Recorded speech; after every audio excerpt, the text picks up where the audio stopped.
इतना जोर से बोलेगा सब बेचारा से। बोलिए भारत माता की, भारत माता की जय जय श्री राम। अब तो माँ सीता का भी जन्म स्थान मंदिर में हो गया। बोले सियावर रामचंद्र की। आज यहाँ पार्षदों के लोकतंत्र अधिकार कार्यक्रम की अध्यक्षता कर रहे विनय कुमार पप्पू जी, इस मंच पर उपस्थित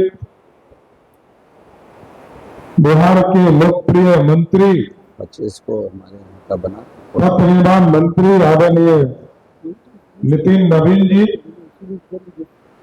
बिहार सरकार के लोकप्रिय मंत्री 20 को और जो आपकी लगातार चिंता कर रहे हैं आदरणीय चिलेश मिश्रा जी, माननीय विधायक हमारे साथी आदरणीय संजीव चौरसिया जी, 26 में सीएम लौट जाएंगे।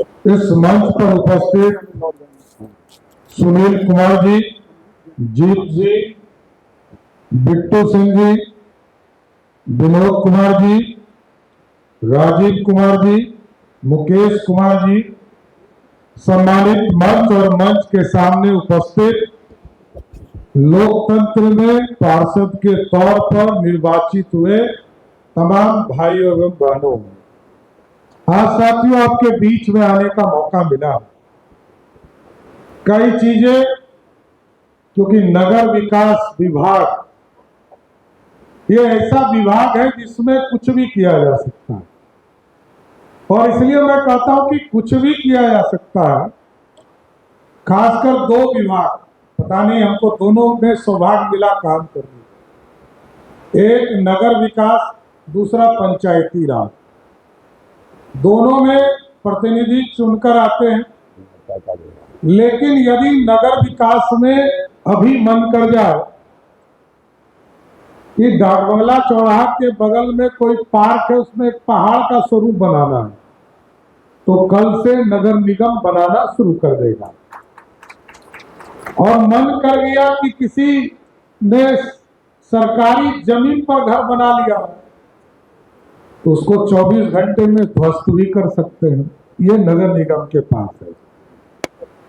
और नगर निगम या पंचायती राज, ये दोनों ऐसा विभाग है जिसमें किसी भी स्वरूप में सड़क बनाना, बिजली पहुंचाना, स्वास्थ्य का काम करना, सभी तरह के रास्ते खुले रहते हैं।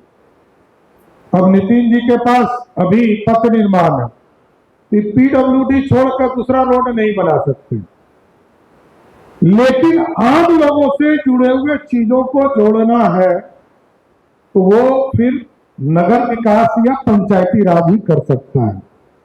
लेकिन साथियों, मैं फिर भी कहूंगा कि लोकतंत्र में पार्षदों की अहम भूमिका है, और विशेष तौर शहरों में जिस तरह एकदम निर्भर होते हैं आम लोग कि वार्ड पार्षद से मिलेंगे मेरा काम हो जाएगा, वृद्धा पेंशन हो, विधवा पेंशन हो, दिव्यांगजन को पेंशन हो, या किसी को बिजली कनेक्शन लेना है, तो ये तमाम चीजें आप पर निर्भर है। और संपूर्ण विकास का जो नींव होता है वो कहीं से होता है, तो वो पार्षद के रूप में आप हो या पंचायत के पार्षद हैं। वहां भी मुखिया हेड करते, और यहां भी मेयर हो, नगर परिषद के अध्यक्ष हो, नगर पंचायत के अध्यक्ष हो, इनके माध्यम से विकास के कार्य होते। लेकिन साथियों, मेरा ये भी मानना है वो अपने इस विभाग में अभी बहुत काम है। हमको लगा 25 ही हम लोगों ने लंबी काम इस विभाग में किया, और जब पहली बार हमें इस विभाग का दायित्व मिला था तो लोग कहते थे इसमें तो झाड़ू लगाने का काम है, सफाई कराना है, इसमें करिएगा क्या? तो मैंने कहा कि ये करने का नहीं, ये तो चेहरा चमकाने वाला विभाग है। यदि नगर विकास चमक गया तो पूरे बिहार का विकास चेहरा बनकर दिखेगा साथियों। प्रशांत किशोर वाले इसलिए आगे अभी बहुत काम है। 5 बजे घर पे मैं बार बार इसलिए कह रहा हूं सर, यही एक सेक्टर है जिसमें अभी बहुत काम है। नीतीश कुमार जी ने गांव में सड़कें पहुंचा दिया। मैं गर्व से कह सकता हूं, आप झारखंड चले जाइए, उत्तर प्रदेश चले जाइए, बंगाल चले जाइए, छत्तीसगढ़ चले जाइए, आज भी वहां के गांव में सड़क नहीं है। लेकिन बिहार का कोई कोना नहीं है, कोई गांव नहीं है जो छोटा गांव है उसको एक तरफ से रोड है, और जो बड़ा गांव है उसको 3 से 4 तरफ से सड़क है। लेकिन अब कई चीजें हम लोगों ने प्रयास शुरू किया। नितिन जी आए तो हम लोगों ने 4-4 शहर में मेट्रो की कल्पना किया, उसका भी डीपीआर बन रहा।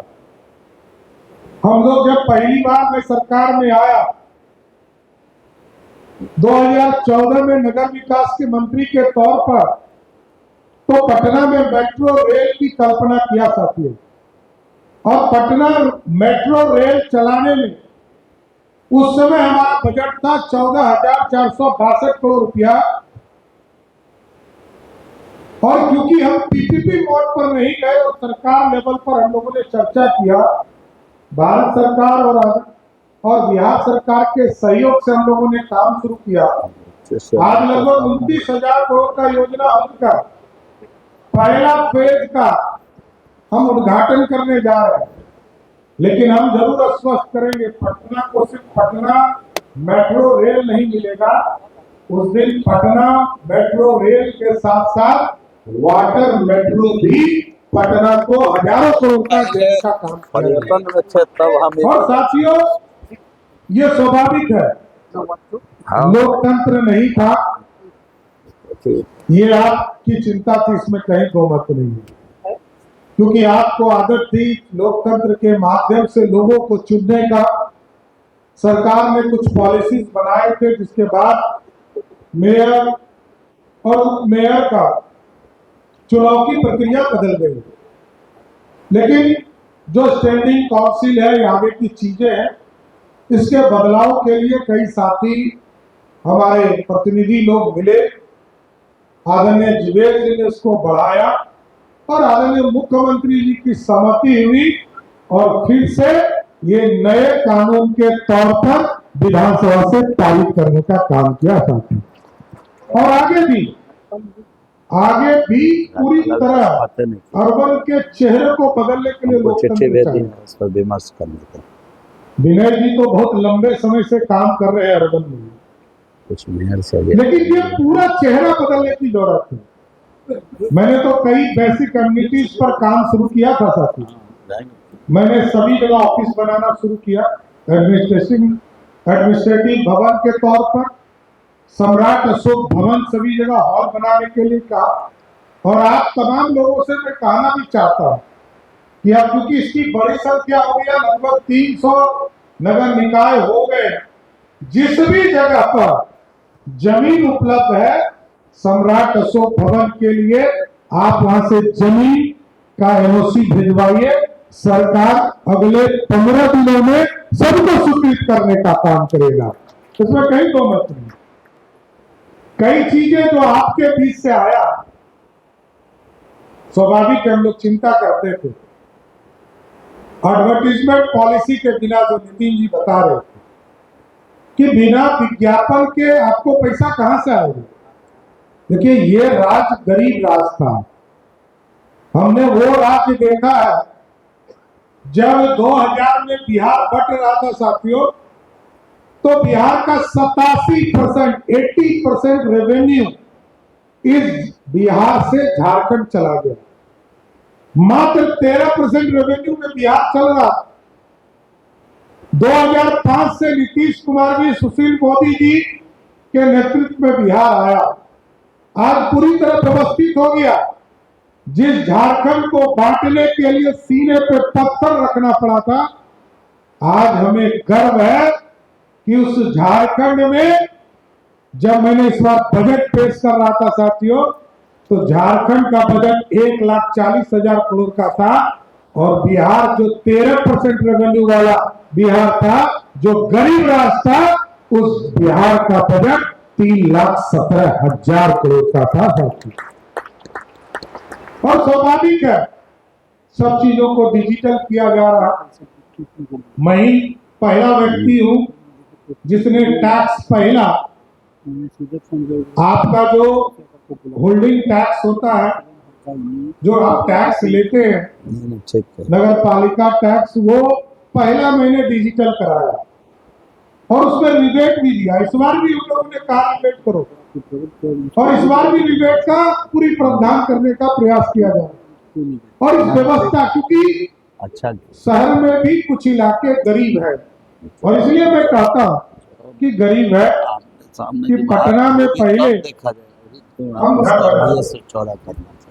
फिर हम विधायक, विधान परिषद या वार्ड पार्षद को पकड़कर बिहार में फिर सड़क बनवाते हैं, कुछ दिन के बाद नाला खोदते हैं, बिजली कनेक्शन लेते हैं। सीवरेज की कल्पना नहीं थी। मैं धन्यवाद देता हूं नरेंद्र मोदी जी की सरकार को। पूरे गंगा पे लगभग 7,000 करोड़ रुपया उन्होंने दिया, जो अंग्रेज बनाए थे। हम तो पटना में सीवरेज खोदवाते रहे, कभी मिला नहीं। सीवरेज और ड्रेन दोनों एक तरह का मिला होता, एक ही में मलमूत्र भी हम त्यागते थे और वर्षा का पानी भी हम निकालते थे। लेकिन मोदी जी ने पूरी व्यवस्था खड़ा किया, और आज मैं गर्व से कह सकता हूं कि पटना जैसे शहर में आज लगभग 70% से अधिक घर ऐसे हैं जिसका जो मलमूत्र निकालता है उसको हम सीवरेज में ले जाते हैं। अभी और 30% काम करने की जरूरत है। और कई शहर भी हमारे, भागलपुर, मुंगेर, सुल्तानगंज, चाहे ये बेगूसराय का इलाका हो, हाजीपुर हो, ये तमाम जगह की चीजें हैं, इसको स्थापित किया जा रहा है। लेकिन साथियों, मैं फिर से बधाई दूंगा और शुभकामना भी दूंगा। लोकतंत्र का अधिकार मिलेगा, लेकिन लोकतंत्र में सबको जोड़ के चलाना है साथियों। सत्ता चलाने के लिए बहुत कुर्बानी देनी पड़ती है और बहुत गाली भी सुननी पड़ती है।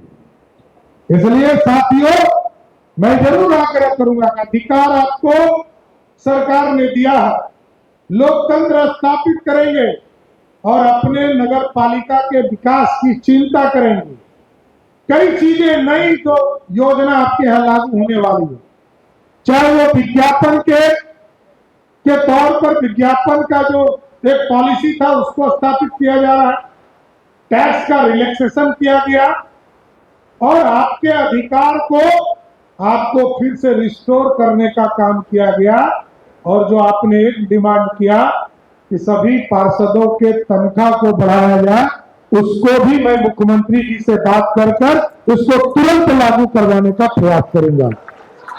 इसलिए साथियों, आप सभी लोगों से आग्रह करूंगा, निवेदन करूंगा, बिहार के विकास में, बिहार का चेहरा बनाने में आपका बड़ा योगदान होगा।